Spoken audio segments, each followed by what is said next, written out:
আসবে আসতেছে না ঠিক আছে দেখেন ঠিক আছে দেখেন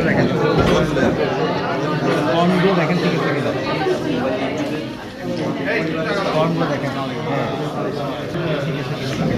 কার ছবিটা দেওয়া হয় না দিলেও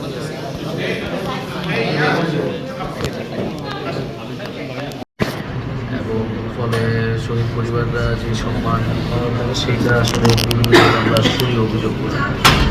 আর আমরা আসলে আপনাদের কাছে কোনো দল হিসেবে আসি নাই, আমরা আসছি, আমরা অভ্যুত্থানে ছিলাম, আপনাদের পরিবারের সদস্যরা আমাদের আহ্বানে আসছে, তো আমরা সেই জায়গা থেকে একটি পরিবার মনে করি, দল মতের ঊর্ধ্বে আসলে। এবং অবশ্যই শহীদ পরিবারদের শহীদদের আসলে কোনো দল হয় না, আমরা বাংলাদেশের বা দেশের জন্য জীবন আছে। আর আমরা আমাদের পার্টির পক্ষ থেকে আমরা সব জায়গায় যাচ্ছি এবং কথাগুলো শুনতেছি। আর আমরা একটা আমাদের নিজেদের পার্টির তরফ থেকে একটা গণঅভ্যুত্থান সেল, শহীদ এবং আহত কল্যাণ সেল আমরা করছি। সেটার আন্ডারে আমরা আমাদের জায়গা থেকে সর্বোচ্চ চেষ্টা করতেছি।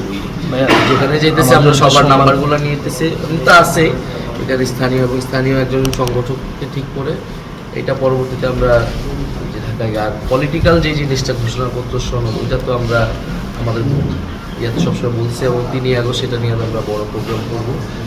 5 আগস্টের মধ্যেই সরকার যাতে এটা, সরকারও বলছে যে তারা দেবে সনদ এবং ঘোষণাপত্র, এবং ঘোষণাপত্র অবশ্যই নতুন সংবিধানের থাকবে, সংবিধানের জুলাইয়ের এটা সাংবিধানিক একটা ভিত্তি পাবে।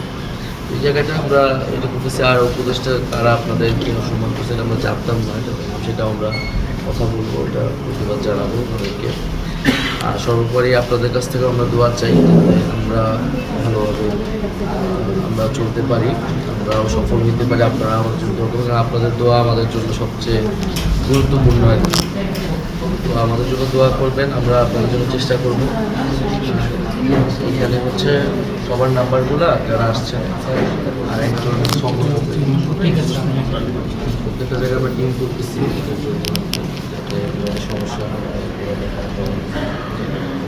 তো আজকে আমরা রাঙামাটি যাবো প্রোগ্রাম, আর আমরা অনেক ডিফিকাল্টির মধ্যে আছি। আমাদের উপর একটা দেখছেন হয়তো বিভিন্ন জায়গায় আমাদের আসতেছে নানাভাবে, তো আমাদের জন্য আমরা